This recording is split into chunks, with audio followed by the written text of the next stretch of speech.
नमस्कार मित्रांनो, मी रामप्रसाद डोईफोडे.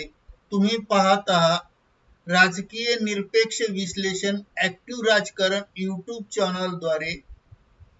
चला तर पाहूया आजचे राजकीय विश्लेषण आणि त्या विश्लेषणाचा मुख्य मुद्दा पुढील प्रमाणे पाहूया. राजकारण पलटणार, शिंदेचा मास्टर प्लॅन, मराठा आरक्षण आंदोलन, तर फडणवीस टार्गेटवर, शिंदे वर्सेस फडणवीस, अभिजित व जरांगे आंदोलनाचा गेम, शिंदे मुख्यमंत्री होणार का?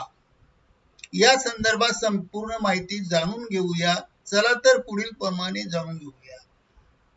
नमस्कार मित्रांनो, ॲक्टिव्ह राजकारण मध्ये आपले मनापासून स्वागत. आज आपण महाराष्ट्राच्या राजकारणातील सर्वात मोठ्या डावपेचाचा आणि सत्ता संघर्षाचा खेळ उलगडणार आहे किंवा ओपन करून दाखवणार आहे. त्यामुळे हे महाराष्ट्राचे मुख्यमंत्री देवेंद्र फडणवीस हे केंद्रात पाठवण्याचे प्रयत्न सुरू आहे आणि ते मुख्यमंत्रीचे सत्तांतर होईल का,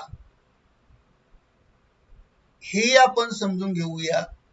एकनाथ शिंदेचा बी प्लॅन काय आहे ते आधी समजून घ्या. एकनाथ शिंदेचा बी प्लॅन फडणवीस यांना भावणार का? एकनाथ शिंदे शिवसेना या गटातर्फे एक प्लॅन तयार केला आणि तो प्लॅन अजित पवारांना अचानक जवळ का केले गेले, यासोबत अभिजित दिपके आणि मनोज जरांगे यांच्या आंदोलनाचा यात काय रोल आहे याची संपूर्ण माहिती पाहूया. हे अभिजित दिपके आंदोलनाचे आक्रमक अभिनेते अभिजित. ही सगळी राजकीय समीकरणे समजून घेण्यासाठी हा व्हिडिओ शेवटपर्यंत पहा. आणि मित्रांनो, महाराष्ट्राच्या राजकारणात मराठ्यांना आरक्षणाच्या संदर्भात आंदोलन पेटवणारे मनोज जरांगे पाटील आणि अभिजित दिपके यांच्याला हाताशी धरून शिंदे यांचा डावपेच. भाग 1, शिंदेचा डावपेच, मुख्यमंत्री पदाची इच्छा. मित्रांनो, एक गोष्ट स्पष्ट आहे, एकनाथ शिंदेच्या मनात पुन्हा मुख्यमंत्री होण्याची इच्छा लपून राहिलेली आहे. जेव्हा भाषण करतात तेव्हा मी मुख्यमंत्री असताना असं हमखास म्हणतात, पण अजित पवारांच्या मनातून काही जात नाही अशी टिप्पणीही सुद्धा केलेली आहे. म्हणजे अजित पवारांनी त्यांच्यावर अशी टिप्पणी, त्यांच्या मनातलं अजून काही जात नाही. म्हणजेच प्रश्न दुसरा निर्माण होतो, शिंदे इच्छा पूर्ण करणार का? वैध मार्गाने जागा वाढवून की दुसऱ्या मार्गाने मुख्यमंत्री होण्याच्या प्रयत्नात आहे काय? भाग क्रमांक 2, अजित पवार यांना जवळ का केले? भाजपचा प्लॅन बी आहे हा. लक्षात घ्या, जेव्हा शिंदे आधी भाजप सरकार आले तेव्हा बहुमतात होते, तरीही भाजपने अजित पवारांना उपमुख्यमंत्री केलं. कारण सोपे आहे, तो हुकम्याचा एक यक्का आहे आणि तो हाती ठेवणे आवश्यक आहे. उद्या शिंदे यांनी मला मुख्यमंत्री करा नाहीतर सत्ता सोडून जातो अशी भूमिका घेतली तर भाजपकडे अजित पवार अधिक भाजपचं बहुमत आधीच तयार आहे, तरी सुद्धा राजकारण पडणार नाही. म्हणजे शिंदेना कंट्रोलमध्ये ठेवण्यासाठी हा फडणवीस यांचा डाव आहे. आणि म्हणूनच अभिजित दिपके आणि मनोज जरांगे पाटील यांच्या दबाव गटाचा खेळ त्यांनी हाताशी घेणे सुरू केलेला आहे आणि आतून एकनाथ शिंदे हे या दोन गटांना भेटत आहेत हे आपल्याला माहित नाही. आता येतो सर्वात महत्वाचा मुद्दा. अभिजित दिपकेच्या आंदोलनाने केंद्रीय शिक्षण मंत्र्यांचा राजीनामा झाला, धर्मेंद्र प्रधान यांचा राजीनामा झाला. हे उदाहरण ताजे आहे. शिंदेचे दूत, खास दूत संजय शिरसाट हे औरंगाबादला राहतात आणि बच्चू कडू यांना भेटायला गेले. काय कारण होतं तर शिंदेचे राजदूत संजय शिरसाट म्हणाले, आमचं एक घरगुती नातं आहे. तर बच्चू कडू म्हणाले, ते एक आंदोलक आहे, मीही सुद्धा आंदोलक आहे. म्हणजे शिंदेचा एक दबाव गट तयार करत आहे आणि दबाव गट तयार होतो आहे.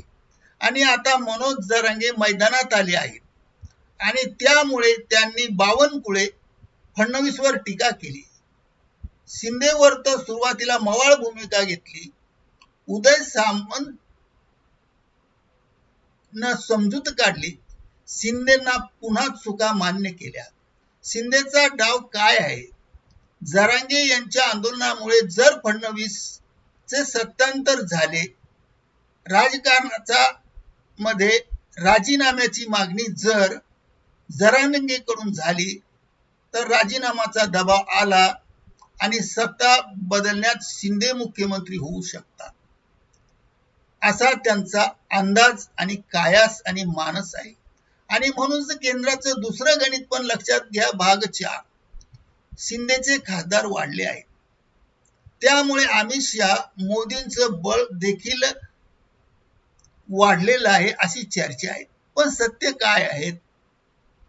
आज शिंदे केंद्रातून बाहेर पडले तरी भाजपचं सरकार टिकेल. शिंदे राज्यातून बाहेर पडले तरी भाजपचं सरकार टिकेल. म्हणून शिंदे पॅम्परवर ठेवले. पॅम्पर करण्याचं कारण भाजप साठी आवश्यक आहे. पण अजित पवार हा बॅकअप ठेवला आहे आणि बॅटरी बॅकअप म्हणून उपयोग होतो. आणि निष्कर्ष एवढाच सांगायचा आहे की थोडक्यात विश्लेषण, शिंदे दबाव गट तयार करून मुख्यमंत्री पदासाठी प्रयत्न करत आहे. भाजपने अजित पवारांना सोबत घेऊन बी प्लॅन तयार ठेवला आहे. 3 जरांगे आणि दीपक यांच्या आंदोलनाचा वापर राजकीय हत्यार म्हणून होऊ शकतो आणि ते शिंदे करू शकतात. आणि म्हणूनच पुढील काही महिने महाराष्ट्राचं राजकारण तापलेलं असेल आणि नाट्यमय होणार आहे हे निश्चित आहे. आणि तुमच्या मते एकनाथ शिंदेचा हा डाव यशस्वी होईल का? की फडणवीस यांच्यावर भाजपचा विश्वास कायम राहील? कॉमेंट मध्ये नक्की सांगा. यासाठी सापेक्ष आणि निरपेक्ष राजकीय विश्लेषणासाठी ऍक्टिव्ह राजकारण ने हा व्हिडिओ व्हायरल केला आहे. आपणास हा व्हिडिओ आवडल्यास लाईक, शेअर आणि सबस्क्राईब करायला विसरू नका. बेल आयकॉन ला प्रेस करायला विसरू नका. व्हिडिओ पाहिल्याबद्दल धन्यवाद. जय महाराष्ट्र.